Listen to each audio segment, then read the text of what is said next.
Hello' everyone, কি খবৰ? সকলোৰে ভালনে? আৰু মোৰ ভাল যদিও ইমান ভাল নহয়, তথাপিতো আৰু ভিডিঅ'টো বনাইছোঁ।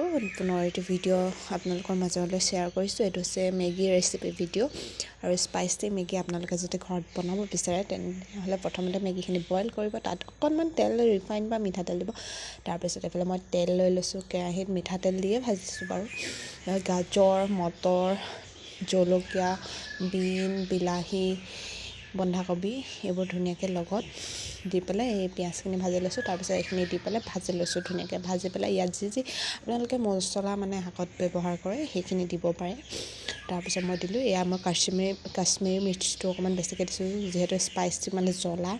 আৰু এইফালে মেগীখিনি বইল কৰা মেগীখিনি দি দিছোঁ, দি পেলাই ধুনীয়াকৈ লৰচৰ কৰি দিছোঁ। আৰু আমি যে খাওঁ যে এই নুডলছটো, সেই নুডলছ ষ্টাইলতো হৈ যায় পিছত। আৰু এইফালে মই ভাজি লৈছোঁ, ভাজি পেলাই মোৰখিনিৰ বাবে পানী দি দিছোঁ আৰু সেয়া মানুহজনৰ বাবে ওলাই দিলোঁ। আৰু পিছত এইখিনি উতল অহাৰ